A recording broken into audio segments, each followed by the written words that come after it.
Olá, papudos! Sejam bem-vindos a mais um episódio do Papo de Fotógrafo. Eu sou Rafael Petroco. E eu sou a Ana Cariani. E hoje vamos falar do quanto a fotografia pode transformar a vida das pessoas. E não estamos falando só de dinheiro não, nada financeiro, o negócio é de coração mesmo. Se você ama o que você faz, você tem que escutar este episódio. E nos recadinhos de hoje, vale lembrar, primeira dica que eu vou dar pra vocês é compartilhe este episódio ou qualquer outro episódio do Papo de Fotógrafo nas suas redes sociais, marcando o Papo de Fotógrafo. E se você me perguntar, mas por que, Rafael? Quer dizer que você não ouviu os episódios anteriores e eu vou lhe explicar. É porque você vai concorrer a prêmios. Pode ser brinde do Papo de Fotógrafo, brinde dos parceiros, alguma coisa você vai ganhar. Então compartilhe aí no seu Stories, no seu Instagram, no seu Facebook, no seu Twitter, marca o @papo de fotógrafo, tem aí o papo _ fotógrafo no Instagram, tem tudo aí, vai procurando, vai marcando a gente, que a gente vai anotando os nomes aqui e todo final de mês ou começo de mês, dependendo da ordem dos fatores, a gente faz o sorteio de um brinde especial para vocês que estão ajudando a disseminar este conteúdo, combinado? O segundo recadinho super importante é que a Digipix tá com uma promoção, mas uma promoção, se você tá aí se matando para vender álbum, eu vou dar uma dica. O cliente só compra álbum quando ele vê um álbum, né? Ele não é igual na internet que você escolhe o modelo e manda pau. Não, ele gosta de ver, de mexer, de tocar, de folhear, e aí ele tem a segurança para poder comprar um álbum. E se você precisa renovar o seu portfólio, a Digipix está prontíssima, mais do que pronta, para você ter um mostruário incrível. Olha só qual é a dica de hoje. Você tem 60% de desconto para renovar o seu portfólio com a Digipix. Mas isso pode sair de graça. Como assim, Rafael? Já tá dando 60% de desconto e ainda sai de graça? É que com o valor que você investiu no seu portfólio, ou seja, os outros 40%, você ganha 4 vouchers dos valores, né? Dividido, você vai, sei lá, deu R$300, você vai dividir 300 por 4 vouchers para você aplicar em desconto no álbum do seu cliente. Olha que bacana. Então, não perca essa oportunidade que fica até o final de fevereiro, até o dia 28. Se fosse ano bissexto, tinha mais um dia, mas como não é, não perca essa chance. Então, corre lá digipixpro.com.br e garanta agora essa promoção incrível para você ter um portfólio novinho e vender álbum a dar com pau em 2019. É bom, hein? Bom. Álbum pra caramba. Eu já tô separando tudo aqui pra mandar. Vou fazer uns 20 mostruários. Nossa senhora. E de promoção em promoção a gente vai juntando todas, né? Começa a economizar já pra comprar presente de Natal. Ou vamos pensar no chocolate da Páscoa. Acho que a gente é meio gordinho. Vamos começar na Páscoa primeiro. Vamos pensar na Páscoa primeiro. Então a gente economiza dinheiro pra comprar ovo de Páscoa. Porque a promoção de ovo de Páscoa, infelizmente, a gente não faz. E pra isso que existe a super plataforma da Album, que nasceu pra que nós, fotógrafos, temos mais tempo pra fazer o que realmente amamos, que é fotografar. Através do ProSite, você cria o seu site profissional em poucos minutos. Aí você vai lá, utiliza o Clickster CRM pra organizar os seus contatos, sua agenda, seu fluxo de trabalho e lembrar de tudo que você precisa fazer. Não lembra você de comer chocolate, mas aqui a gente tá aqui pra isso. E com o Proof você envia fotos e álbum pros seus clientes selecionarem, comentarem, aprovarem e tudo mais que eles precisem fazer, né? Após saberem quais fotos vão pro álbum, aí a gente vai juntar com a outra promoção anterior aí, ó. Entendeu? Você vai diagramar o seu álbum direto dentro do site deles, utilizando o Design Box. E aí, no final, pra surpreender e fidelizar os clientes, a Album tem a realidade aumentada. As fotos ganham vida, se transformando em vídeos na tela do smartphone do cliente. Então, entra lá, albumpro.com.br e aproveita para testar o Proof ou o Clickster de graça. E ouvintes do Papo de Fotógrafo tem desconto. É só usar o cupom PAPO30BOOM. Ganha 30% de desconto na adesão de qualquer um dos pacotes. Maravilhoso isso. E recadinhos do Papo de Fotógrafo, lembrando que se você gosta de compartilhar informações, conhecimento e dicas de fotografia, o Papo de Fotógrafo está de portas ouvidos também, né? Já que a gente fala de podcast, portas e ouvidos abertos para escutar o que você tem para compartilhar e a gente vai ajudar a disseminar este conteúdo. Então não perca a oportunidade de compartilhar tudo o que você sabe com o maior número de pessoas e os nossos queridos ouvintes do programa. Ao invés de você ficar só se escrevendo e publicando no seu Facebook, exatamente. Utilize o nosso portal. E se você acha que você tem categoria suficiente para participar aqui de um bate-papo com a gente, manda o seu áudio de 20 minutos falando um pouquinho da sua história, do que você gostaria de falar aqui no programa, que a gente vai fazer uma brincadeira super legal, compartilhar esses áudios com os ouvintes e aqueles que eles escolherem ou a gente achar que é um tema super bacana, estará uma segunda-feira aqui com a gente para falar um pouquinho do tema que a pessoa escolheu. Combinado? Então não se esqueça, informações, conhecimento, compartilharemos o seu áudio também. Escreva lá para contato@papodefotógrafo.com.br e tire todas as suas dúvidas para poder participar desse programa. Combinado? Sim, combinado. Bora ouvir o bate-papo de hoje. Bora.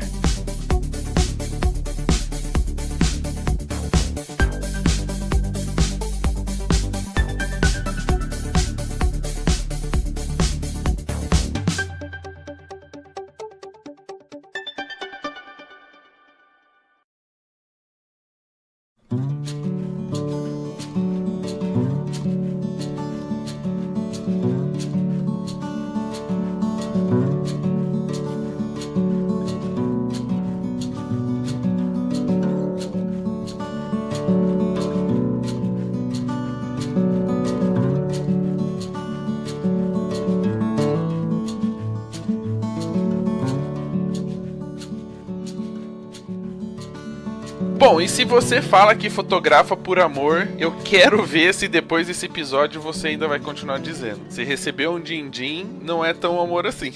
Ó, até rimou. Eu tô bom de rima. Nossa senhora. E pra falar dessa fotografia solidária, dessa fotografia onde a entrega do fotógrafo é muito maior do que a imagem que ele registra, nós convidamos uma pessoa que está aí envolvida no meio dos heróis para levar alegria e muito amor para as pessoas que estão aí precisando desse carinho. Samir, seja bem-vindo ao Papo de Fotógrafo. Aproveitando o embalo, vamos conhecer um pouquinho. Faça o prefácio. É assim que fala da vida do super-herói? Prefácio, biografia, como é que a gente poderia dizer? Da sua vida, da sua história envolvida com a fotografia. Perfeito, muito obrigado, Rafa. Obrigado, Ana. Baita prazer estar aqui. Vamos lá, então. Eu comecei na fotografia faz 4 anos e é engraçado que eu vim na contramão do que eu nunca gostei. Porque, na verdade, assim, eu sempre amei fotografia, mas sempre tive medo de ficar na frente de uma câmera. Então, eu sempre fugia disso. E aí, eu trabalhava na área de TI e eu comecei a bater aquela coisa, né? Putz, eu trabalho, dou lucro para alguém, mas eu não faço nada por amor. E aí, eu ficava pensando, o que eu posso fazer com que, mesmo que eu trabalhe, mesmo que eu dê lucro para alguém, mas que eu possa ajudar outras pessoas. Cheguei a cogitar enfermagem, medicina, uma porrada de coisa, mas nada assim me chamava atenção. E aí, o que acontece? Antes de eu trabalhar com TI, eu era professor de inglês. Eu dei aula de inglês por uns 8 anos e eu tinha um aluno que era fantástico, o Caio Faria, e ele, uma vez, cada um tinha que falar da sua própria profissão, e aí o Caio levou uma foto dele. E aí ele se apresentou como fotógrafo e tal. E é engraçado que muita coisa eu descartava, mas aquela foto eu nunca descartei. E aí, nesse dia que eu tava procurando uma epifania, aí, algum sinal divino para saber o que fazer da vida, eu achei aquela foto e aí veio um sentimento muito forte, é isso. E aí eu comecei a pensar que a fotografia comercial seria uma forma de eu ajudar alguém com o meu trabalho. Porque eu pensava assim, poxa, um dia a pessoa vai pegar o álbum na mão, vai olhar essa foto e vai falar, olha que dia legal que eu tive aqui. E de repente estava passando numa crise de casamento, qualquer outro problema, e aquela foto poderia resgatar todo aquele sentimento que ela tinha. E aí eu procurei o Caio, ele me ajudou pra caramba, e aí eu comecei como assistente dele, e aí algumas oportunidades eu fui segundo fotógrafo, quando a esposa dele não podia ir junto, e aí nisso ele foi me indicando para outras pessoas, e eu fui indo de assistente, segundo fotógrafo, até que eu fui abrir minha empresa. Tudo bem, tava lá fotografando do jeito que eu mais gostava, que é daquele jeito que hoje em dia é muito falado de documental, né? Deixando a cena acontecer, pouquíssima interferência, exceto na hora de um ensaio, alguma coisa assim. Pois bem, e aí eu comecei a estudar cada vez mais sobre fotografia documental, conheci Renato de Paula, Daniel Freitas, Facundo Santana. Eu sou apaixonado por fotografia de rua, e aí esse olhar que eu trazia pro meu formato de fotografia. Daí eu comecei a fazer fotografia documental de família também. Da fotografia documental de família, eu conheci uma família, na verdade eu já conhecia faz tempo, mas e aí ela me chamou para fotografar a família dela. 1 ano depois que eu fotografei a família dela, ela me procurou. Ela falou, Samir, eu tive um câncer, eu tô com um projeto e eu queria que você fosse os olhos do projeto. E foi a partir daí que eu comecei a acompanhar esse trabalho de humanização hospitalar. Aproveitando, falando um pouquinho do seu histórico, né, da fotografia de casamento e de família, apesar de ser a contramão e você não estava esperando isso, o quanto foi importante para você ter essa oportunidade como segundo fotógrafo? O que isso mudou no seu desenvolvimento como fotógrafo? Eu sou assim, extremamente grato por todas as pessoas que me chamam como segundo fotógrafo. Mudou completamente, na verdade, porque é uma coisa que eu sempre brinco, né? Não existe como aprender natação fazendo curso teórico, você tem que cair na piscina, não tem jeito. E todas essas oportunidades que eu tive de ir como segundo fotógrafo, eu pude aprender melhor a dinâmica de um evento, eu pude aprender com pessoas que já tinham mais experiência no mercado, receber feedbacks incríveis que às vezes me destruía e automaticamente me construía e melhorava meu olhar e tudo mais. Por exemplo, uma vez eu estava num evento com o Rodrigo de Paula. Ele olhando as minhas fotos e tal, aí ele começou, tá ruim, tá ruim, tá ruim, tá ruim. Eu falei, puxa vida, eu tô já há um tempinho e tá tudo ruim, tão ruim assim, né? Eu falei, mas por quê? Ele falou, cara, porque isso aqui você já fazia lá atrás. Tá na hora de você melhorar e desenvolver um olhar diferente do que você já tem feito. E aí isso já começou aquela coisa, me quebrou inteiro na hora. E eu falei, puxa, eu tenho que mudar a partir daqui. E aí é interessante que nessa coisa de segundo fotógrafo, o que acontecia muito? Eu ia de segundo e terceiro muitas vezes. Então era normal ficar com uma 85mm, ficava um pouco mais reservado, mais de cantinho. E um dia o próprio Rodrigo chegou pra mim e falou, testa essa 24mm. E aí o bicho pegou, né? E aí eu tinha que estar mais perto das pessoas. Foi justamente isso que transformou meu olhar inteiro. Eu acredito que se eu não tivesse trabalhado como um segundo fotógrafo, talvez eu estaria até hoje de 85, mais de longe, e sem sentir tantas coisas de perto, igual eu venho sentido. E aí só a dica de mudar de lente já mudou o modo como você enxergava o próprio casamento, assim, você tinha que se aproximar mais e o resultado foi mudando o seu olhar. Exatamente. Aquela coisa, antes minha fotografia ela era baseada em detalhes, né? Então, por exemplo, na hora do buquê, eu ia ter a mão da noiva segurando o buquê, uma outra foto com o rosto dela, e aí de repente eu já tava com a 24mm a 2 passos dela, pegando o corpo inteiro, o rosto, mão,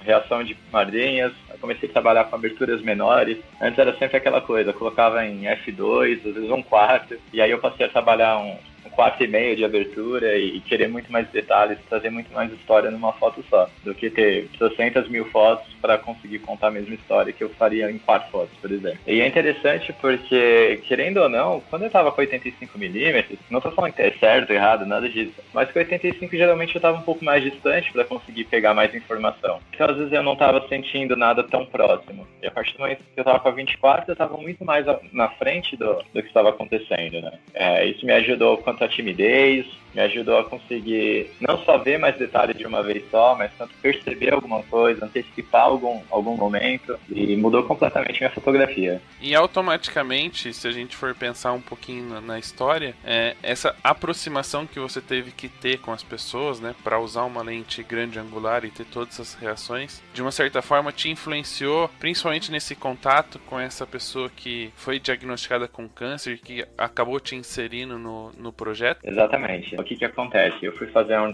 trabalho documental, eu chamo de portas abertas, onde eu fico dentro da casa da família e a única regra é, se a porta tá fechada, não vou entrar, mas se a porta estiver aberta, tá liberado. E a partir daí, eu acabava ficando muito mais próximo não só de observar o que está acontecendo com meus olhos, mas ouvir mesmo, temperatura, tudo, sabe? É você sair de um cinema que você está sentado lá no fundo, um cinema tradicional, para você pegar um 4D. Então você acaba captando muito mais coisas. E foi justamente esse tipo de fotografia que fez com que eu recebesse o convite de poder participar do projeto Era Uma Vez Cabelos Mágicos. Conta um pouquinho do projeto pra gente poder entender como é que é. O Era Uma Vez Cabelos Mágicos, ele começou com a Thaís Caçassola e a Carol Graça. São duas amigas, moravam no mesmo condomínio. E a Thaís, ela passou por um câncer. E ela teve um dia na vida dela que ela começou, puxa vida, se eu for daqui dessa vida, o que eu deixei pra trás? E a partir do momento que ela foi curada, tudo, ela começou a pensar, eu preciso deixar algo de bom pra outras pessoas e não só pra minha família. E aí ela começou a pensar o que ela podia fazer. E aí a mãe dela, naquele dia, mandou uma mensagem para ela de um projeto que existia no Alasca, onde eram feitas toucas de lã para as meninas com cabelo de princesas e para os meninos de heróis. E aí ela achou super legal. No mesmo dia ela foi, comprou linha, comprou agulha, e aí ela começou a fazer essas toucas. E aí a decisão dela foi de que ela iria levar um pouco mais de alegria nos hospitais, né? Então, o objetivo dela seria doar algumas toucas num hospital que tratasse câncer, né? Mas ela nunca chegou e fez uma meta. Por exemplo, olha, eu quero atender 1000 crianças esse ano. Ela começou com um sentimento pequenininho de levar para algumas pessoas. Quando ela começou a produzir, ela falou, não, eu não posso limitar isso para algumas pessoas. Tanto que começou no Hospital Darcy Vargas, de lá já foram vários hospitais em São Paulo, fomos para Rondônia, fomos para o Rio de Janeiro, Hospital de Amor em Barretos, e começamos a trabalhar em muitos outros hospitais, levando essas toucas para as crianças. A gente ouve muito dos fotógrafos, né, aquela famosa frase, eu amo o que eu faço, eu fotografo por amor, mas a gente sempre percebe que todo esse trabalho, a dedicação é sempre voltada ao cliente, né? aquele que no final das contas acaba pagando, de uma certa forma contratando você. Então não, a gente sabe que no fundo não é tão amor assim, porque você acaba fazendo por trabalho. Quando você recebeu esse convite, no primeiro você já recebeu prontamente e falou, não, eu vou, eu topo, ou teve um momento em que você sentou e refletiu? Porque quando a gente começa a se envolver com esse tipo de situação, né, onde a pessoa está debilitada, são doenças que às vezes são bem graves e acabam sendo fatais. Se sentou antes, né, se colocou no lugar dessas pessoas para realmente entender qual que era o objetivo do projeto e se você iria ou não poder acompanhar tudo isso de perto? Se preparou psicologicamente para isso? A preparação já veio de antes. O que acontece? Meu irmão caçula, ele teve aplasia medular. A aplasia medular é a prima feia da leucemia. A única forma de trazer a cura é por meio do transplante de medula. Então passou por quimioterapia, radioterapia. E na época eu tinha 13 para 14 anos. E aí desde que eu comecei a fotografar, eu comecei a pensar, falei, puxa, como que eu posso usar fotografia para trabalhar numa causa assim? Então quando a Thaís me procurou, eu já estava preparado e estava, na verdade, procurando. Para você ter uma ideia, eu já havia visitado 3 hospitais diferentes, oferecendo minha fotografia para casos paliativos. O que é casos paliativos? São pessoas que só estão lá no hospital para amenizar a dor, mas que não vão sobreviver, entendeu? Não tem cura, não tem o que ser feito. Para poder acompanhar algumas famílias. E eu fiquei pasmo, porque em 2 hospitais diferentes eles falam, já conheço essa história assim. E aí depois você quer vender álbum pra família e a família fica super desapontada. Eu fiquei assim, cara, como assim que você chega pra uma pessoa e fala, olha, eu vim aqui dar um pouquinho de amor, eu quero tirar foto de você, mas depois eu vou te vender um álbum. E eu fiquei abismado com aquilo. E eu tomei portada de 3 lugares diferentes. E de repente quando veio a Thaís, que ela perguntou, olha, você poderia ir um dia? Eu falei, olha, os dias que tiverem eu faço questão de estar junto. Contanto que eu tenho agenda, pode contar comigo. E hoje o que eu faço? Quando eu não tenho agenda, tem alguns fotógrafos que às vezes me colocam no Facebook, puxa, eu queria muito ir. E eu coloco eles tudo em fila de espera. Então, as primeiras pessoas que vão se manifestando, e aí eu já converso, por exemplo, recentemente eu estava fazendo um evento, e aí elas iam visitar a Casa Hope. Eu não podia ir. Então a gente tem contato com uma fotógrafa, eu falei, Ivan, você tem agenda disponível de dia tal? Tenho. E aí ela foi no meu lugar. Mas tirando isso, eu gosto de ser o exclusivo. Acaba virando um vício, sabe? Faz um bem tão grande que você quer aquilo o tempo inteiro. É algo que transforma muito, sabe? A gente sabe que existem fotógrafos que realmente acreditam na causa, né? Tem essa doação assim de corpo e alma para causas solidárias, beneficentes e etc. O quão é importante se colocar no lugar da pessoa, assim, no lugar de quem será fotografado. E não digo só no seu caso, acabou coincidindo de ser muito parecida a doença que você teve na família, né? Mas em alguns casos a pessoa não tem essa experiência em casa, mas de uma certa forma, nem todas as causas a gente tem uma aproximação, não tem uma identificação com ela. O quanto é importante, ou foi importante para você no caso, como experiência, ter vivido isso em casa e de repente poder retribuir isso quando tá fotografando para essas pessoas nesse projeto? Olha, é algo assim incrível. Não, é difícil até por em palavras, porque acaba mexendo muito. É um trabalho que assim, eu venho fazendo e que, putz, me molda de um jeito. Não tem como você ir lá e fotografar como se você estivesse fazendo estilo, sabe? Vim aqui fazer a fotografia dessa garrafa aqui. Faz a garrafa, vai embora. Ela te mexe muito. E o fato de eu já ter passado por essa experiência com meu irmão, vem uma baita história na minha cabeça, sabe? Os dias ruins que ele teve, os dias alegres também. Eu lembro dele pequenininho e um pessoal contadores de história, pessoal tocar violão dentro dos quartos, palhaços, né? Existe N ONGs hoje que fazem igual Doutores da Alegria. Então, assim, eu via quanto aquilo tudo era transformador. Então, poder fotografar e mostrar para eles um rostinho deles, eles se veem daquela maneira alegre, acaba transformando o dia daquela criança e também do cuidador. Que às vezes a gente pensa muito em quem está doente, mas esquece de olhar para o cuidador. Então, seja um pai, a mãe, uma avó, alguém que está lá responsável pela criança, essa pessoa mentalmente está esgotada, sabe? Ela sabe que ela está com uma criança que tem momentos bons, tem momentos ruins. Então, através da foto, acaba trazendo tanta coisa boa para aquela criança e às vezes até de esperança, porque às vezes ela pode ter um dia pior do que aquele dia da foto. Ela fala, olha como é que você estava aqui nesse dia, lembra como foi e tal. E eles acabam se animando, é incrível. E como é que foi o primeiro dia, assim, sua primeira vez registrando esse momento, né, esse projeto? Olha, o primeiro dia, eu falo que o dia 1 foi o mais marcante de todos. É lógico que todos eles você vai e são experiências diferentes. Algumas vezes você acaba vendo crianças que já viu em outras visitas. Mas o primeiro, assim, ele foi muito marcante. Porque foi aquele boom, né? É que nem o primeiro casamento. Por exemplo, no dia que eu fotografei meu primeiro casamento, no dia anterior eu tive cólica de ansiedade e aquela loucura toda. O problema é ter piriri no meio do casamento, né? Durante a cerimônia. Ainda bem que veio antes. E foi da mesma forma, minha cabeça estava mil. Falei, cara, como será que vai ser? Meu medo não era nem rejeição de alguma criança olhar e falar, não quero foto, porque isso eu enfrentava bastante na fotografia de rua. Vira e mexe, eu fotografo em metrô, ônibus, e a pessoa tá lendo, eu saco a câmera ou o celular e faço a foto. Não, então o medo não era rejeição, mas como que cada uma daquelas crianças estariam. Então eu já fui com milhões de sinais de ansiedade, e aí fomos recebidos pela diretoria do hospital, e aí nisso existe uma outra ONG que chama Heróis do Bem, eu vou adicionar um pouquinho eles na história para entender melhor, que você até comentou na introdução sobre os heróis. E aí de repente começaram a chegar as pessoas, e de repente chegavam como civil e saíam vestidos de heróis de dentro de um banheiro, e falaram, opa, o que está acontecendo aqui? Enquanto o Super-Homem sai de uma cabine telefônica, né, o Clark Kent sai como Super-Homem na cabine telefônica, aqui no Brasil saem os heróis do banheiro. Exatamente. E foi bem isso que aconteceu. Alguns dos heróis já chegam arrumados, outros preferem se trocar no banheiro. De repente eu vejo um Capitão América de 1,90 m, Mulher Maravilha do lado, Flash vindo colocando a máscara, e falei, caramba. E assim, o primeiro dia foi muito difícil. Por quê? Conhecer a técnica, já sabia, já vinha fazendo de casamento, sobre se posicionar, ver o que está acontecendo na cena, fazer toda aquela leitura de ambiente. Mas a gente nunca sabia a reação da criança, o que os heróis iam falar para as crianças, e isso daí começava a mexer muito. Tanto que tinha hora que eu olhava para a Thaís, eu deixava a câmera colada no rosto o tempo inteiro, e aí eu colocava a mão por baixo para ninguém perceber, que a câmera cobrindo meu olho, para não ninguém ver que eu estava chorando, e a mão para não ver a boca toda torta de chorar.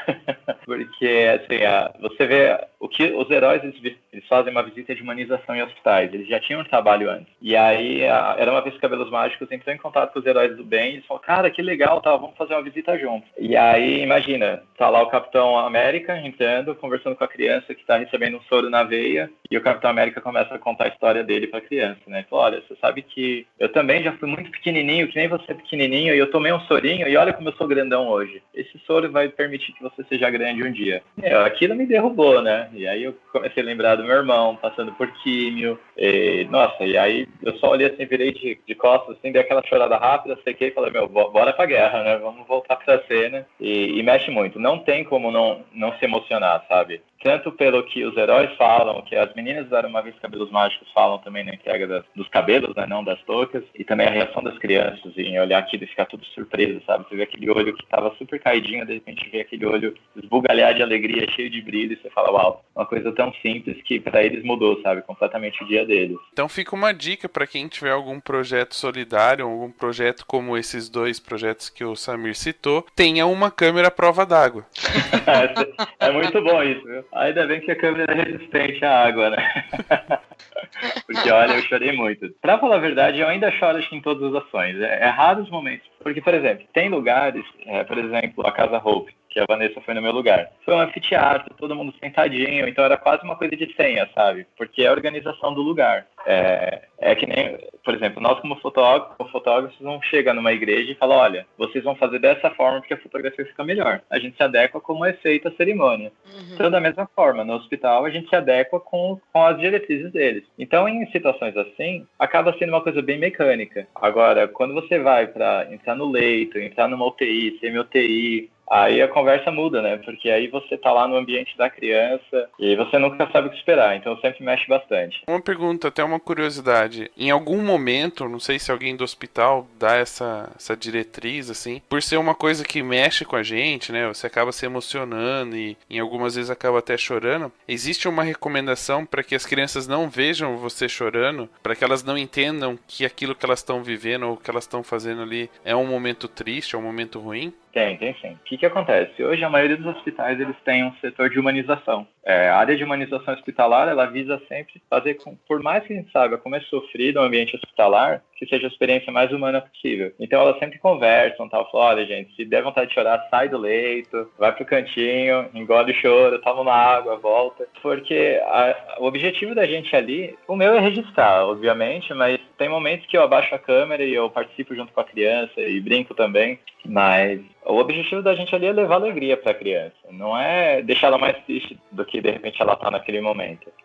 Você pega uma criancinha, vamos supor aí, uma criança de uns 8 anos de idade, e às vezes ela já tem uma maturidade absurda, porque ela já está tão acostumada com o ambiente hospitalar, que ela mesma pega o acesso, ela faz, e você fica espantado com a criança fazendo algo que às vezes um adulto não teria coragem de fazer. Então, a área de humanização, ela sempre guia muito a gente.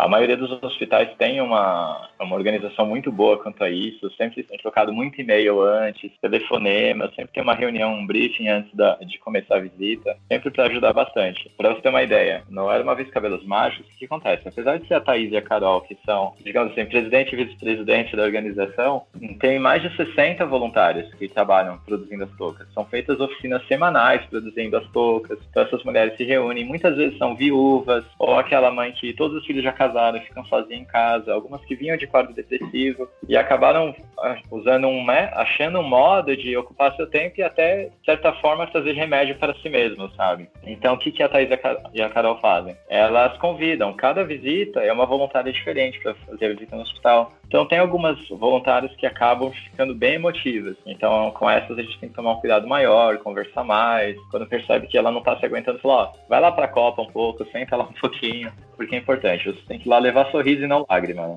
Já imaginei a pessoa pegando um avião pra ir pra Rússia. Nossa. Vai pra Copa. Mas na Rússia? Não, Meu filho, Deus calma. do céu. Acontece. A Ana vai ficar desesperada. Impossível. E existe alguma técnica, né, dentro desse processo de entender qual é o seu papel lá dentro, do que você vai registrar? Uma maneira, eu sei que é difícil, principalmente quando se trata de crianças, mas uma técnica para não se envolver com o assunto, no sentido de, é lógico que tem que haver a empatia, tem que haver o envolvimento para que você consiga trazer para as imagens todo aquele sentimento e tal, mas um momento, assim, não se envolver justamente de não se emocionar muito durante a visita, de não levar, né, que de uma certa forma a gente acaba levando isso pra casa como se fosse uma culpa nossa e etc, pra não levar isso pra casa e também não acabar misturando isso com a vida pessoal. Precisa. Eu falo que, assim, tem muita gente que procura, eu quero fazer, me deixa ir lá fotografar com você e tal, não sei o que. Eu falo, olha, beleza, normalmente quem vai no meu lugar, ou a próxima visita possivelmente vai eu e mais um, justamente para já poder instruir um pouco antes. É que nem no casamento, por exemplo. No casamento você tá no altar, e aí quem nunca fotografou ou passou por alguma situação onde, vamos supor, a noiva havia perdido o pai recentemente, alguém perdeu um familiar, e aí a hora que é citado no altar todo mundo desaba. Você acaba se comovendo. Quem tem coração se comove. Ou eu que sou muito mole, não sei. Mas a mesma tática que eu utilizo em casamento é o que normalmente eu tento levar ali pra cena, sabe? Ficar observando o que tá acontecendo, se bobear nessa hora, pensar em técnica e esquecer o coração, sabe? Sabe aquela coisa, deixa eu ler a luz aqui, vou criar uma foto agora. Normalmente é o meu momento criativo. Quando eu vejo que eu vou me abalar, eu vou pra essa parte um pouco mais lógica da coisa. Deixa eu criar aqui. Aí eu vou começar a ver uma luz mais pontual e aí eu vou tentar fazer uma foto diferente, que normalmente todo mundo fala, olha, essa foi a foto. Eu falo, porque foi o momento que eu tive que ser mais técnico, porque é aquela hora que você não aguenta. No pós, sai do hospital, o que eu faço? Normalmente eu reservo meu dia inteiro para a visita. A visita normalmente leva umas 2, 3 horas, digamos assim, por uma média, que depende do tamanho do hospital. Quando eu volto, eu não vou fazer absolutamente nada, exceto as fotos do dia. Por quê? Porque se eu já tiver que chorar, se eu tiver que viver, vai ser tudo de uma paulada só. E aí depois eu desligo, busco meus filhos, vamos assistir um Netflix e eu tento não pensar mais naquele momento. Porque as primeiras visitas foram muito difíceis. Eu fiquei mal por uns 2, 3 dias, de chorar pra caramba. Por que foi difícil? No ano anterior ao convite, eu vinha trazendo uma depressão. E aí eu comecei a olhar e trazer isso pra mim. Igual você falou, né? Às vezes a gente se culpa. E eu ficava olhando e falando, meu céu, aquela criança lá de 6 anos, cheio de acesso, catéter, não sei o quê, e tava lá sorrindo, e eu forte, mantendo meu lar, com filhos lindos, não sei o quê, como é que eu deixei me abalar? E aí eu comecei a me cobrar muito. E no fim foi isso também que me ajudou a ficar super bem e tal. Acaba te ajudando, né? Exato. Igual eu sempre falo pra Thaís e pra Carol, eu falei, eu vim querendo ajudar e eu fui muito mais ajudada. Eu acho que hoje o trabalho voluntário, quem pensa assim, eu vou lá para ajudar, a pessoa vai realmente com essa intenção, mas depois se ela analisa mesmo, ela descobre que ela foi muito mais ajudada do que ajudou. É que nem quem dá aula. A pessoa que dá aula, todo mundo admira, né? Puxa, meu professor ele entende muito. É porque para ele ensinar aquilo, o que ele teve que aprender não é brincadeira. Então, funciona da mesma forma. No trabalho voluntário hoje, igual você comentou, né? Às vezes fala, você topa vir fotografar e vai ser véspera de feriado do meu casamento. A pessoa fala, beleza, eu vou cobrar mais caro, não sei, todas as pessoas costumam fazer isso, enfim. Mas a pessoa muda até o orçamento porque é uma véspera de feriado. Agora, quando é um caso assim, tipo, voluntário, que você vai por amor, talvez se você estivesse cobrando alguma coisa, você cobraria mais, porque tá te exigindo mais. Mas quando você faz por amor, aquilo não tem preço. Tipo, transforma mesmo, é aquilo que transcende. Ela deixa de ser só uma cena e aquilo começa a entrar na sua mente de forma que te muda, sabe? Muda suas perspectivas, você tem mais vontade de fazer. É um processo que é viciante, sabe?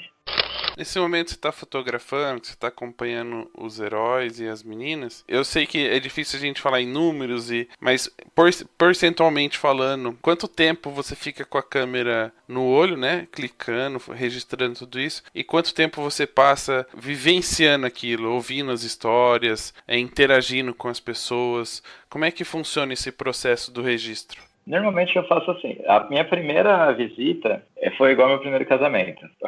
A câmera não saiu do rosto, não sei se parte porque eu queria esconder que eu tava chorando, mas assim, eu não queria perder nenhum momento, ficava loucão, tipo, clicando. E minha primeira visita eu tive pouco contato com as pessoas, porque eu fui lá, falei, não, eu vim aqui para fotografar. Tanto que às vezes a enfermeira perguntava alguma coisa e falou, com as meninas aqui. Bem aquela coisa, sabe, olha, fala com a assessora e eu tô aqui pra fotografar. Praticamente com uma camiseta escrito staff, né? Tipo, aquelas pessoas que vão Exatamente isso. Mas você sabe que isso tem mudado até minha forma nos eventos corporativos, seja evento social, casamento, enfim. Isso vem me moldando, inclusive, nessa área também. Hoje eu não consigo estar fotografando e eu vejo alguém precisando de alguma coisa. Eu olho e falo, não tem nada muito significativo agora, eu vou ajudar sim. Sabe? A pessoa tá precisando que levar essa caixa ali do lado. Eu vou com a câmera, eu tô atento, mas isso não vai me impedir de parar e levar aquela caixa, sabe? Eu sei que cada um tem seu chapéu, né? A vestir, né? O chapéu do fotógrafo, a assessora, o pessoal da decoração, mas eu acho que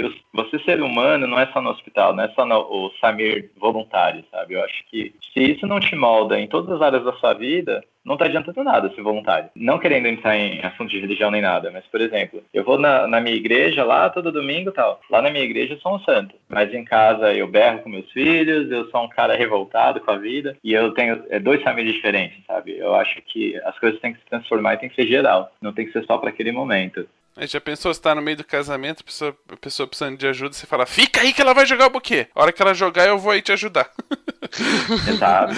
São coisas que não tem cabimento. Uma vez eu até tava conversando com um amigo, fotógrafo, e ele falou, cara, você tá fotografando, alguém cai, você vai continuar fotografando ou você vai ajudar? E aí, tá vendo, deu aquela tela azul, eu falei, caramba, e agora? E antes eu falaria, olha, não vou ajudar. Aí depois de um tempo eu fiquei com aquela postura. Putz, mas e se a noiva chegar pra mim e falar, é aquela hora que aquela pessoa caiu. Então hoje minha atitude eu faço clique rápido e vou ajudar.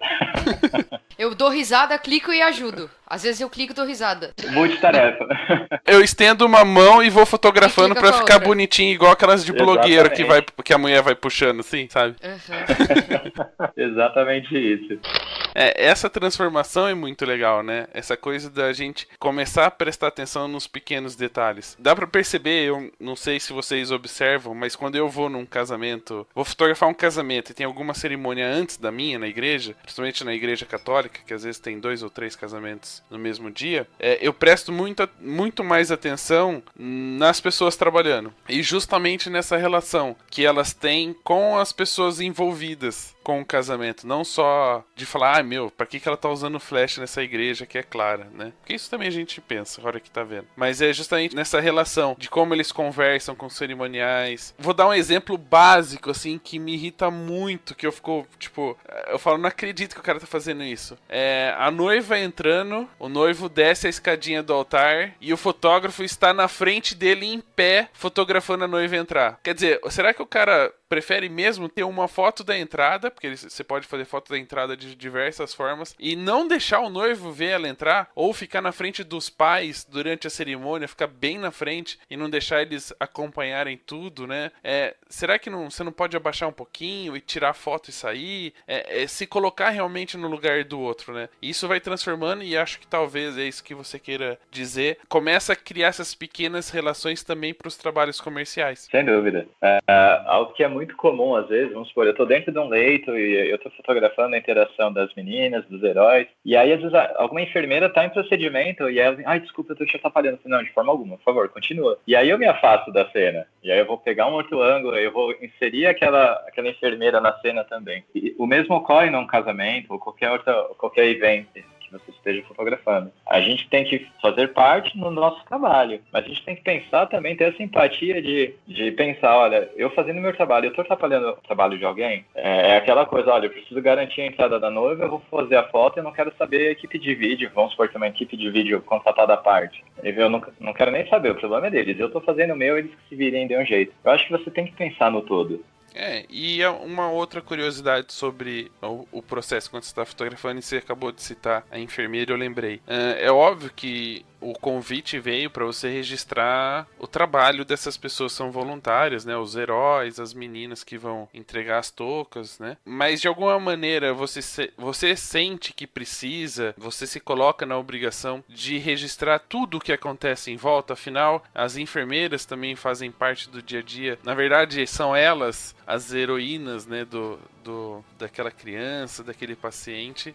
Você faz questão de inserir essas pessoas justamente porque são elas que estão ali acompanhando dia a dia, e que isso é muito importante também para a pessoa que vai ser registrada, de repente, de ter uma lembrança daquela pessoa que cuidou dela durante esse tempo no hospital? Sim, eu particularmente gosto muito de fazer isso, porque, igual você falou, por exemplo, meu irmão, quando ele fez o tratamento, a gente sabia o nome de cada enfermeira que estava no quarto.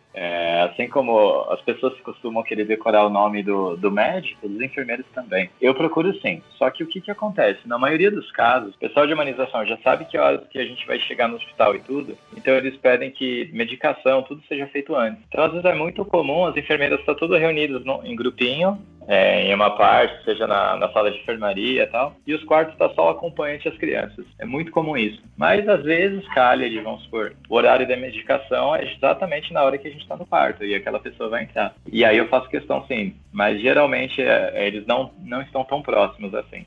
Já em área de, vamos supor, aula de quimioterapia, não. Lá normalmente tem uma equipe enorme junto. Eu faço questão de colocar todo mundo. E é onde entra, né? Nada é por acaso. Você vê, o fato de eu ter pego uma 24mm lá atrás, o fato do Rodrigo chegar pra mim e falar, você precisa aprender a usar essa lente aqui, foi o que me ajudou hoje a conseguir inserir uma pessoa nessa e ter toda aquela harmonia. Porque não é só entregar uma foto, tô aqui, já que é voluntário, eu só vou clicar de qualquer jeito. Dane-se fotometria, não importa se tá torto. Não, eu tenho os mesmos cuidados de um casamento, de um aniversário, um bar mitzvah, seja lá o que for, de ter exatamente aquele mesmo formato, sabe? Uma boa luz, uma boa fotometria e contar uma história por completo. Eu acho que os enfermeiros, os médicos, quando dá certo deles estarem no quarto, eu faço questão, sim, deles estarem juntos. Existe alguma restrição, principalmente em doenças como câncer, leucemia e etc?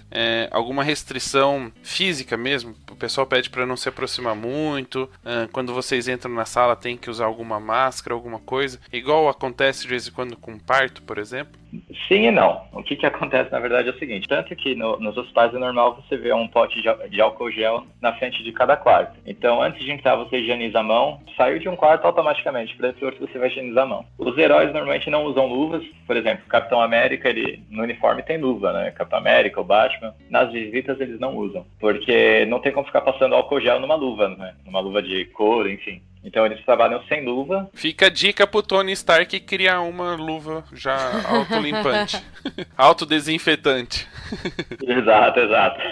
Então, assim, o álcool gel é regra entre cada quarto. Mas, e aí, a máscara e contato, aí são casos específicos. Então, por exemplo, tem quartos que você chega e aí eles já vão falar, olha, nesse quarto não pode ter contato. Tanto que normalmente esse tipo de quarto tem 2 portas. Então, quando abre a primeira porta, ela vai ter um espacinho ali para lavar a mão e tal, e aí só a enfermeira, o médico que entra e os pais, né? Nesses casos, a entrega das toucas, os cabelos são feitos ali pela porta. E aí eu faço questão de fazer aquele registro, seja por ali ou pelo vidrinho, aquele vidrinho tipo de navio, sabe? Aquele redondinho, para que aquela criança tenha uma foto também. Alguns casos não tem como, né? Às vezes a criança tá acamada e ela não vai até a porta, então quem vai buscar é o acompanhante. E aí eu faço questão de fazer a foto do acompanhante recebendo também. Mas, no geral, não tem, é muito raro, assim, olha, aqui não pode tocar. Então tem as alas de cuidados extremos, então não é o fato da doença, mas sim do estado de resistência do paciente.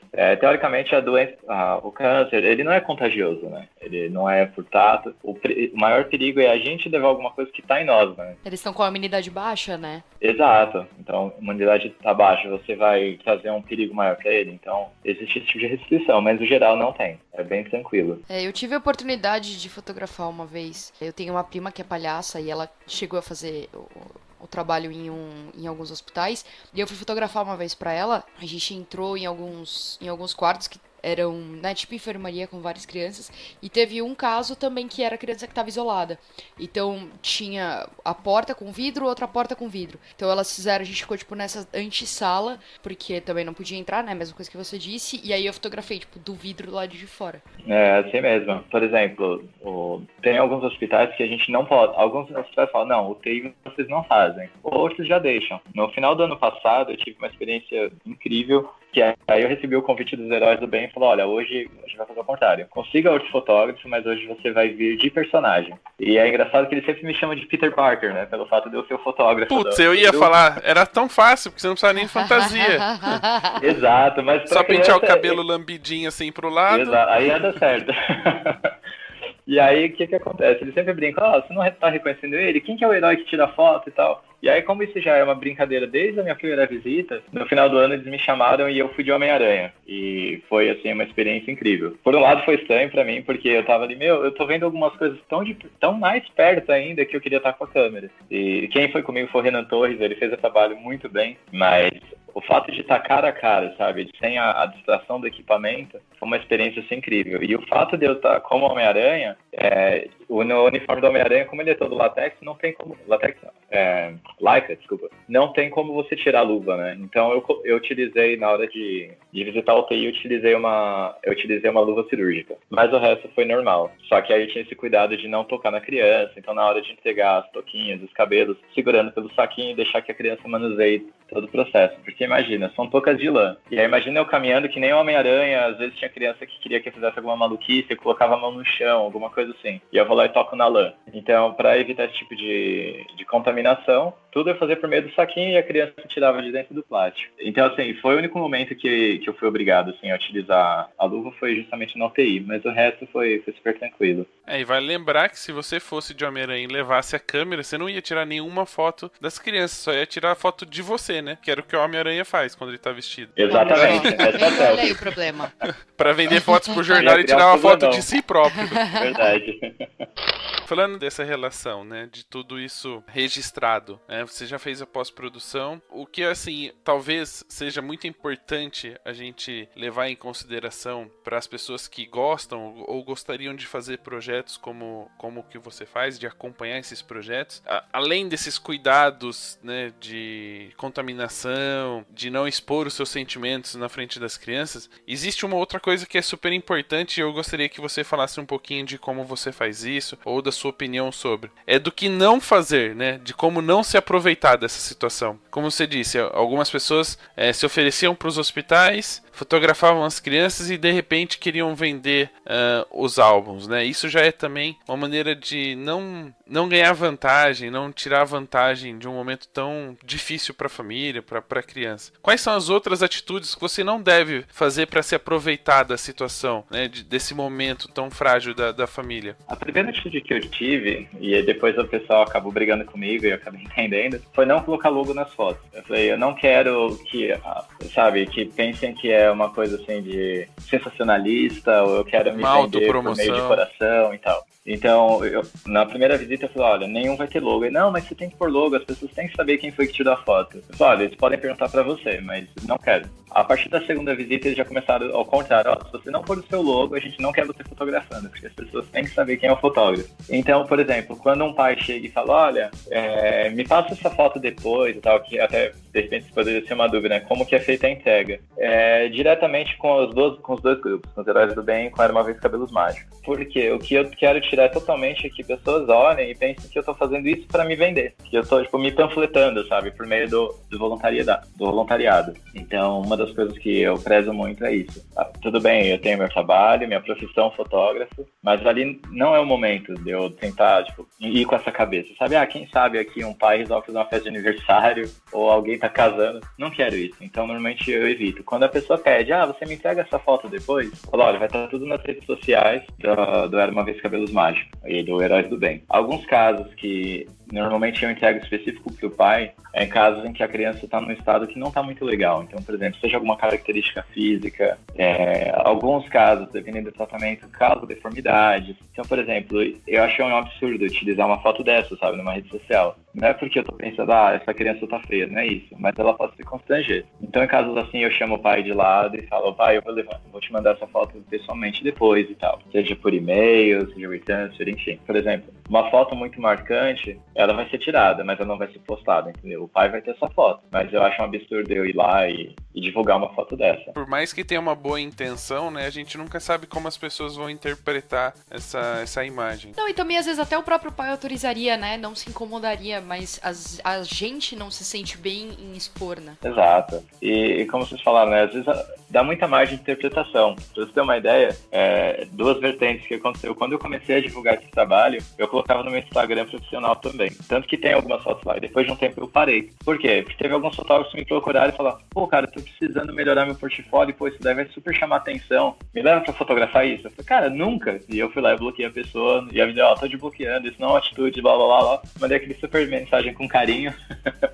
E falei, não é essa postura, sabe? E outros que algumas pessoas vieram me questionar, falaram, cara, você tá tão ruim assim de trabalho que você tá precisando utilizar disso pra se vender. E eu falei, pelo amor do céu. Então, eu acabei parando de postar nas minhas redes sociais pessoais. No meu perfil pessoal, no meu Facebook eu posto. Mas Instagram, que querendo ou não, é uma página minha de venda, eu acabei deixando de postar por lá. Então, acho que é muito isso, sabe? A gente trabalha com imagem, a gente tem que tomar esse cuidado. Mesmo na fotografia de casamento. Aconteceu um tempo atrás, eu tirei uma foto na hora da festa, a convidada tinha tomado alguma bebida alcoólica muito forte, ela tava com uma careta absurda. E ao mesmo tempo do lado dela tinha uma criança olhando para ela com uma cara de desdém. E aí eu postei essa foto no meu Instagram com uma legenda, algo do tipo, não aguenta tua minha cut, alguma brincadeira assim, né? Justamente remetendo o olhar da criança de desdém para ela. E aí essa pessoa mandou uma mensagem, falou, eu amei a foto, se você puder me mandar eu agradeço, mas eu tenho outro pedido, você pode tirar do seu Instagram? Eu tô me sentindo constrangida, porque um monte de gente tá me marcando. Sem problema. E eu fui lá e tirei, não tem problema nenhum. Eu acho que por mais que a foto seja, eu tenha feito a foto, se te constrange de alguma forma, não tem por que eu manter ela. Eu vou guardar pra mim, eu acho super divertida aquela foto. A pessoa tem também, mas não tem por que ela tá lá na minha galeria. Então, a foto de uma criança, se eu vejo que tá dando qualquer tipo de problema, eu prefiro não usar. Uma questão, uma curiosidade. Essas pessoas que falaram pra você sobre utilizar a fotografia do projeto de uma certa forma como marketing, eram sempre fotógrafos. Você tem algum feedback de pessoas normais, que quem não é fotógrafo é normal, sobre o trabalho? Porque eu vejo por dois lados, né? Se a pessoa tá com, digamos, depressiva, né? Um nível depressivo, ela vai justamente questionar onde já se viu, pra que você tá usando, você tá precisando apelar pro sentimento pra conseguir cliente. Mas quem tá do lado positivo, sempre enxerga as coisas boas da vida, talvez quando olha uma fotografia como essa, fala, poxa, que legal, né? Que trabalho dessa turma de heróis, das meninas dos cabelos, das toucas. Que legal, poxa, que bom que existe. Descobri através disso, quero fazer algo parecido. Das pessoas normais, você tem um feedback mais positivo, né, de agradecimento por conhecer um projeto, de repente até se envolver mais com o voluntariado. Você tem essa resposta do público? Sim. É interessante.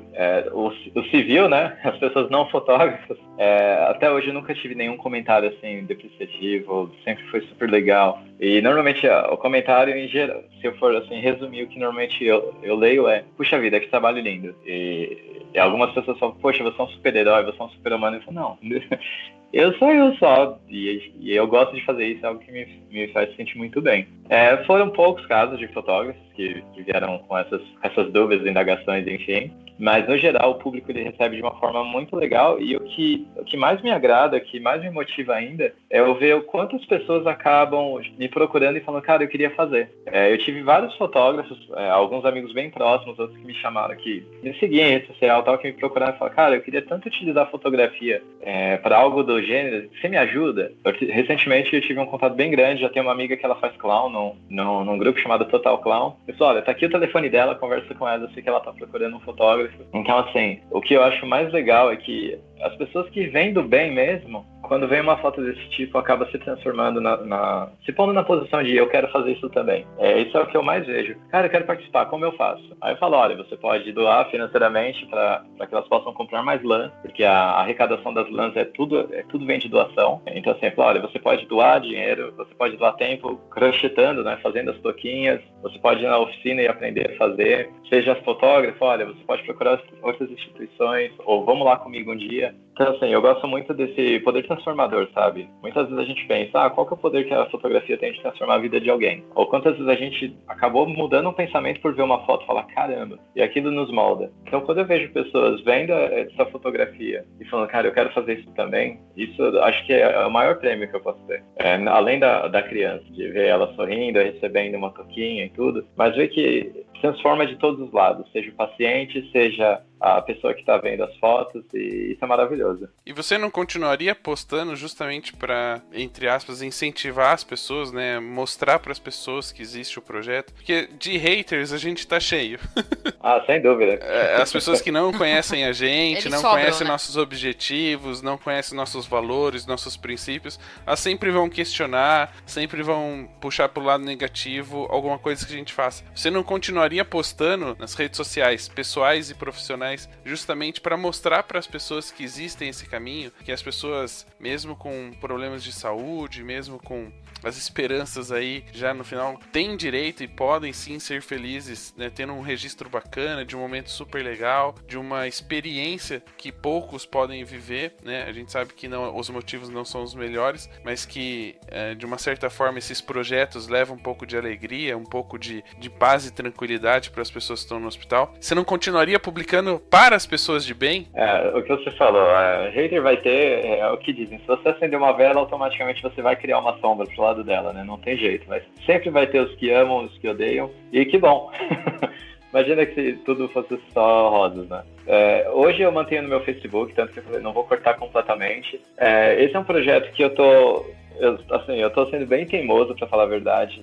Eu já cheguei a pensar em colocar no meu próprio site uma guia lá na parte de blog e deixar essa parte. Então, assim, atualmente eu fico bem dividido das pessoas verem como se eu estivesse tentando me vender, sabe? Tipo, numa postura sensacionalista. Mas olhando por essa perspectiva, sem dúvida, é algo a se pensar muito. Eu acho que é uma bandeira que tem que ser levantada assim. A fotografia, ela muda as pessoas. A gente vê... Às vezes você tá num dia ruim, pega o celular, no fundo de tela tá a foto dos meus filhos, e eu olho lá e falo: meu, tá aqui meu motivo para continuar. Então a fotografia, ela muda a gente, seja nosso humor, nossa vontade. Às vezes a gente não tá nem com fome, mas vê a foto lá de aquele sorvete de churros e fala: nossa, eu preciso disso aqui agora. E realmente a fotografia tem esse poder de criar desejos, de transformar. Então eu creio que é aquela coisa: eu não vou falar assim, a hora que terminar aqui eu vou começar a postar, mas é algo que eu vou pensar com bastante carinho. Possivelmente a resposta vai ser positiva, e eu tenho que conseguir deixar esse lado negativo que sempre vai existir, e principalmente por saber que algo que transforma tanto é algo que tem que ser continuado.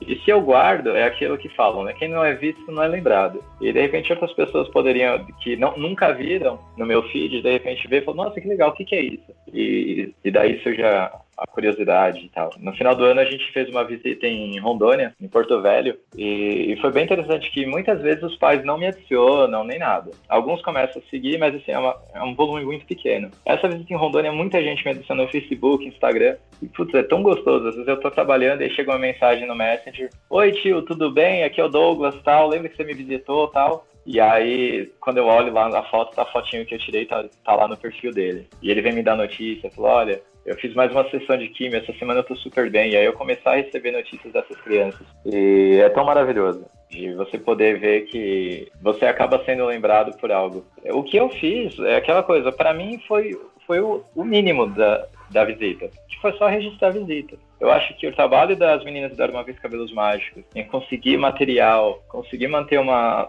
oficina semanal para confeccionar todas essas toucas, fazer as visitas, os heróis do bem que gastam uma nota com roupas. Eu falo que são os cosplays mais bonitos que eu já vi, não é porque eu fotografo eles, mas eu sempre frequentei essas feiras nerds, tal, Comic Con e tudo. E eu vejo o traje dos caras e fico, caramba, meu, parece que eles contrataram direto lá do cinema. Então, assim, eu acabo vendo que o meu trabalho foi muito pequeno. Mas, por outro lado, é que nem no casamento. Teve quem fez o jantar, teve quem fez a decoração, quem fez o vestido, quem fez tudo. Mas o que acaba ficando é a foto. Então, você mexeu comigo, cara.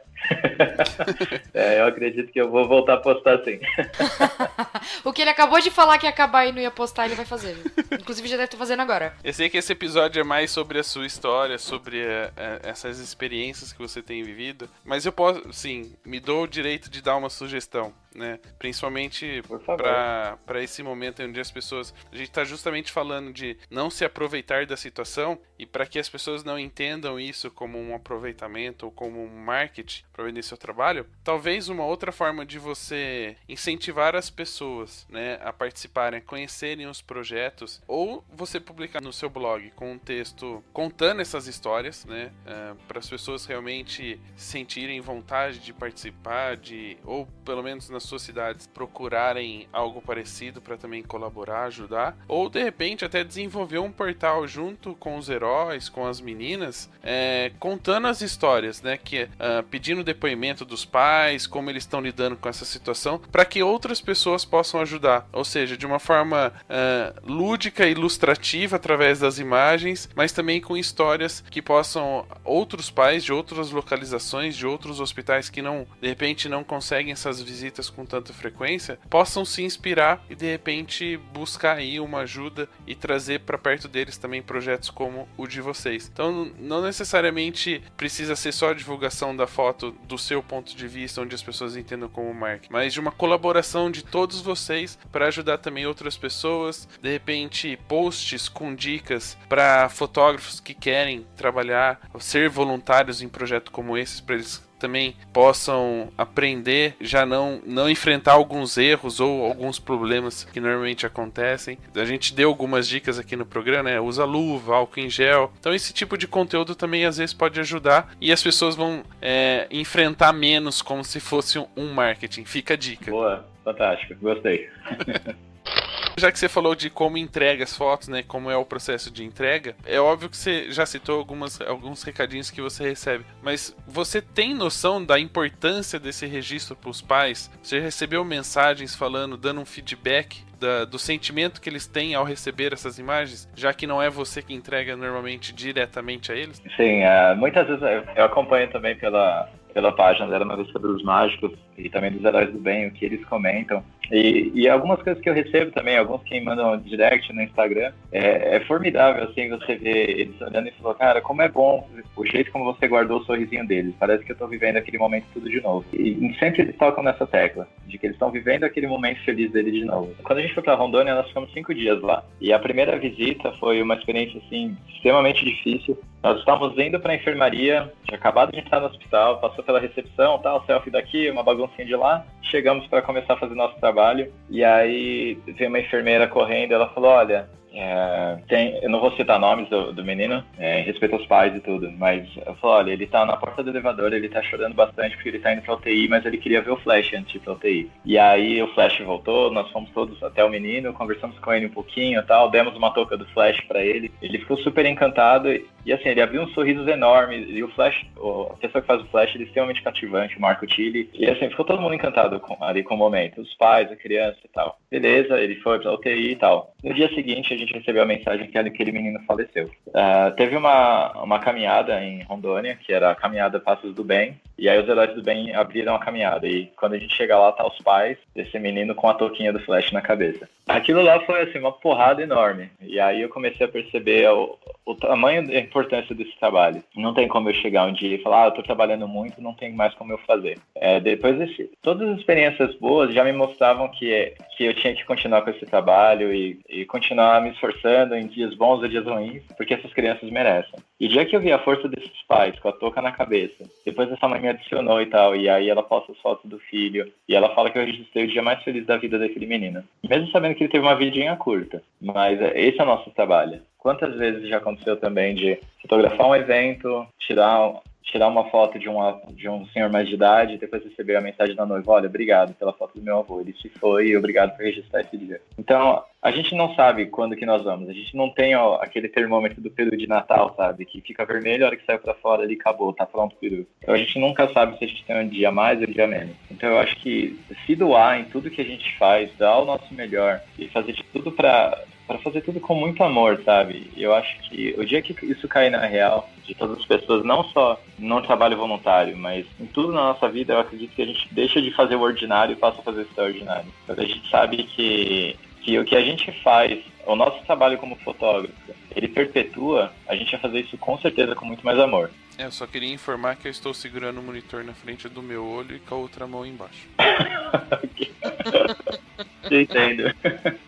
E é claro que a gente, quando fala desse tipo de trabalho, a gente é obrigado a falar em transformação, né? O quanto isso transformou você como pessoa e como profissional, né? O que isso mudou desde quando você começou pra cá, o que mudou na sua vida? Eu acho que eu tô aprendendo cada vez a ser mais humano, sabe? Eu descubro que por mais que a gente admire os heróis, eu acabei a aprender a admirar e ser fã mais ainda de quem é humano. Eu sempre brinco, né? Que herói não é aquele que usa capa. Mesmo porque o Capitão América e o Homem-Aranha não usam capa. Por isso que, pra mim, por isso que o Homem-Aranha também é o melhor, sempre foi. Mas, assim, tem me ensinado a ser muito mais humano com as coisas, sabe? Ser menos automático. Lógico, a técnica sempre tem que estar lá. Mas a partir do momento que você já tem a técnica, é se preocupar mais com o seu coração e viver aquilo e trazer tudo isso para o seu ambiente, sabe? Seja o ambiente familiar, junto com meus filhos, minha esposa, seja no momento de um trabalho. Então, porque aquela besteira que a gente faz, né, de aprende e fala, putz, que legal isso aqui, mas não leva pra lugar nenhum. Uma coisa que eu amo fazer é cozinhar. E quando eu vou em algum lugar que eu como uma comida diferente, eu falo, cara, que maravilhoso isso aqui. A primeira coisa que eu quero fazer quando eu volto é procurar receita e fazer em casa. E aí vira o prato que eu acabo repetindo. Cada vez que alguém vem comer na minha casa, eu acabo fazendo aquele prato novo. E acho que é isso, sabe? É trazer toda essa culinária de amor que eu acabo recebendo no hospital e vendo a relação dos pais com os filhos, pais, enfermeiros, cuidadores, enfim. E trazer isso pra dentro da minha casa, trazer isso pra uma sessão de fotos, seja ela de família, seja ela no estúdio. Dá sim pra você ser humano, sabe? Fazendo moda. Eu tenho um amigo que faz moda e às vezes ele me chama, cara, vem fazer um trabalho comigo. E aí eu vou com ele e ele fala, normalmente o pessoal de moda é tão frio, é tão cada um na sua e tal. Eu falo, não, esse é meu jeito, sabe? E eu conheço outros profissionais de moda que são maravilhosos. Leandro Neves, Érica de Faria, que são pessoas incríveis e fazem moda. Então, assim, não tem essa de que um fotógrafo só tem coração quando ele faz casamento ou ele faz um trabalho voluntário. Então é trazer isso pra si e se tornar essa pessoa, sabe? É igual eu comentei antes. A partir do momento que eu comecei a fazer esse trabalho, hoje eu não consigo imaginar minha vida sem fazer esse trabalho. Transforma muito, é um prazer assim absurdo. Tem as lágrimas, mas tem muita alegria, sabe? O coração sai forrado, é incrível. E muito provavelmente algumas pessoas que estavam ouvindo esse episódio vão sentir um quentinho no coração e vão terminar o episódio falando, eu preciso fotografar algo do tipo, preciso descobrir, preciso achar a minha turma dos Vingadores por aqui. Ou Liga da Justiça, qualquer grupo, X-Men, qualquer grupo de super-herói, preciso achar aqui na minha cidade. Tem alguma dica pra quem quiser realmente realizar esse trabalho, tiver aí com o coração quente, com esse amor assim pra dar e vender, não, dar e distribuir, né? A gente acabou de falar de solidariedade, não vai falar de venda, de marketing. Tem alguma dica pra quem quer começar isso na própria cidade, onde ir, quem falar, onde procurar uma turma assim? Existe uma central dos super-heróis pra ligar e descobrir onde eles irão estar? Normalmente o Alfred que atende, né? Ou o telefoninho vermelho, né? Isso. Liga no telefone vermelho e sempre tem alguém para atender. A minha maior sugestão é sempre procurar o setor de humanização de hospital.